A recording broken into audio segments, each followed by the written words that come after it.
Hey there, truth seekers and skeptics. Welcome back to Debunk Factory. Today, we're diving into one of the most atmospheric conspiracy theories out there. Pun absolutely intended. So, you know those white streaks you see behind airplanes? Well, according to some folks on the internet, those aren't just harmless water vapor. Oh no, no, no!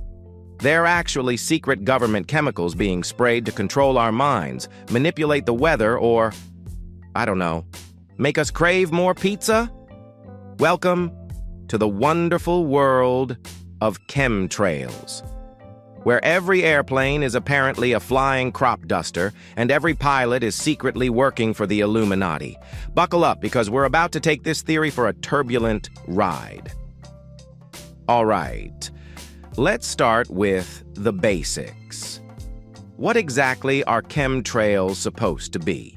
According to believers, chemtrails are chemical or biological agents deliberately sprayed at high altitudes for nefarious purposes. The word itself is a combination of chemical and contrails. And yes, we'll get to what contrails actually are in just a minute. The chemtrail theory suggests that governments around the world are secretly spraying us with everything from aluminum oxide to barium salts, from mind control chemicals to population reduction agents. Some even claim it's for weather modification or to block out the sun for climate engineering. Now, here's where it gets interesting. And by interesting, I mean completely bonkers. Chemtrail believers claim they can tell the difference between normal contrails and these sinister chemtrails by looking at them. Apparently, chemtrails are thicker, last longer, and spread out more than regular contrails. Because obviously, Kevin from Facebook with a high school education can spot secret government operations better than, oh, I don't know, actual atmospheric scientists who've dedicated their entire careers to studying this stuff.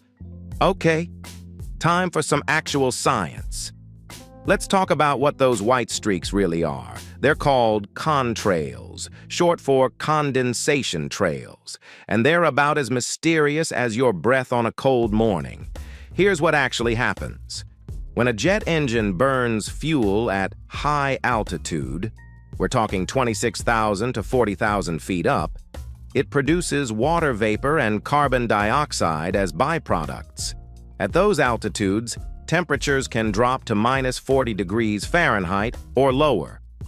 When that hot, humid exhaust hits the frigid air, it instantly condenses and freezes, creating ice crystals.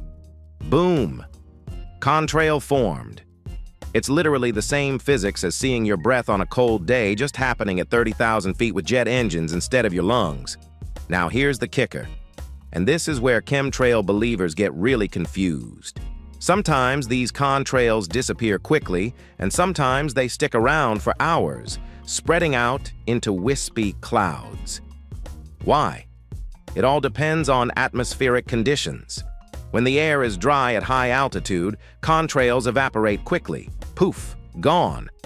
But when there's high humidity up there, those ice crystals act as nucleation points, gathering more water vapor and growing bigger. They can spread out and form what meteorologists call cirrus aviaticus, basically artificial cirrus clouds. Shocking revelation. Weather affects how long ice crystals last in the sky. Who could have predicted this groundbreaking discovery? Now let's look at the evidence chemtrail believers present. Spoiler alert, it's about as solid as cotton candy in a rainstorm. Exhibit A. They look different. Believers claim chemtrails look thicker and last longer than normal contrails. But as we just learned, contrail appearance depends entirely on atmospheric conditions. It's like saying, this cloud looks suspicious because it's bigger than that other cloud. Congratulations, you've discovered weather. Exhibit B. There are more now than before. Well, yeah. There are about 25 times more commercial flights today than in 1970. More planes equals more contrails. It's not rocket science. Well, actually, it kind of is aeronautical science. But you get the point. Exhibit C. Grid patterns in the sky. This one's my favorite. Believers see crisscrossing contrails and think, aha, systematic spraying. But here's a wild concept. Flight paths are organized. Air traffic control creates these routes called jet streams and airways. Planes follow them because, surprisingly, pilots prefer not to crash into each other. It's almost like the aviation industry has some sort of system. Revolutionary thinking, I know. Exhibit D. Soil and water samples. Some believers claim to find aluminum and barium in soil and water samples. Here's the thing. Aluminum is the third most abundant element in Earth's crust, and barium occurs naturally too. Finding these in soil is like finding sand at the beach and declaring it evidence of a government sand spraying program. Now, here's where I need to be fair to chemtrail believers, because weather modification is actually a real thing.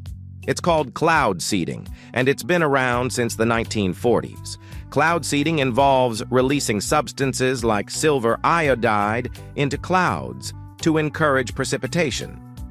China used it extensively during the 2008 Olympics to prevent rain during the opening ceremony. Several U.S. states use it to increase snowfall in mountainous areas. So yes, governments do sometimes put chemicals in the sky to affect weather. But here's the crucial difference. Cloud seeding is done openly and legally, performed at much lower altitudes, usually below 10,000 feet, uses small aircraft or ground-based generators, targets specific clouds, not random spraying, well-documented and researched. It's the difference between a doctor giving you a targeted injection and someone randomly throwing medicine at crowds from a helicopter. Let's talk practicality for a second. The chemtrail theory requires a conspiracy involving tens of thousands of pilots worldwide, hundreds of thousands of airline mechanics, air traffic controllers, aircraft manufacturers, fuel suppliers, government agencies across multiple countries, scientists who study atmospheric chemistry, and somehow, in the age of WikiLeaks and smartphone cameras, not one person has blown the whistle with concrete evidence? Not one mechanic has photographed the secret spraying equipment. Not one pilot has come forward with the special flight instructions? Let's do some math here. A typical commercial airliner burns about 1 gallon of fuel per mile. A flight from New York to London uses roughly 3,000 gallons. If airlines were adding chemicals to this fuel on a global scale, we're talking about millions of gallons of secret chemicals being produced, transported, and added to fuel supplies worldwide. Because obviously, the most efficient way to secretly poison people is through the most heavily regulated, monitored, and documented industry on the planet. Genius. So, why do people believe in chemtrails? It's actually pretty understandable from a psychological perspective. First, there's pattern recognition gone wrong. Humans are wired to see patterns. It's how we survived as a species. Sometimes our brains see patterns where none exist, especially when we're looking for them. Second, there's the control factor. Believing in chemtrails gives people a sense of understanding and control over things that feel overwhelming, like climate change, pollution, or political powerlessness. It's easier to blame a shadowy conspiracy than to grapple with complex environmental and social issues. Third, there's the special knowledge aspect. Believing in chemtrails makes people feel like they're part of an enlightened group that sees through the lies. It's psychologically rewarding to feel smarter than the sheep. And honestly, I get it. The world can feel pretty overwhelming sometimes, and simple explanations are comforting, even when they're wrong. So, what's the verdict on chemtrails? They're contrails, folks. Good old-fashioned ice crystals formed by the same physics that makes your breath visible on a cold day. Are there real environmental concerns about aviation? Absolutely. Aircraft emissions do contribute to climate change and air pollution. Are there legitimate questions about government transparency? You bet! But chemtrails aren't the answer to either of these concerns. Final thoughts tone. The next time you see those white streaks in the sky, instead of worrying about mind control chemicals, maybe appreciate the incredible feat of engineering that lets us fly through the air in metal tubes at 500 miles per hour. Or use it as a reminder to look up actual atmospheric science. It's way more fascinating than any conspiracy theory. Remember, folks, extraordinary claims require extraordinary evidence, and I saw something in the sky that looked weird, just doesn't cut it. That's all for today's episode of Debunk Factory. If you enjoyed this deep dive into atmospheric science and conspiracy psychology, smash that like button, subscribe for more myth-busting content, and let me know in the comments what conspiracy theory you'd like me to tackle next. Until next time, keep questioning everything. But maybe use actual science to find your answers.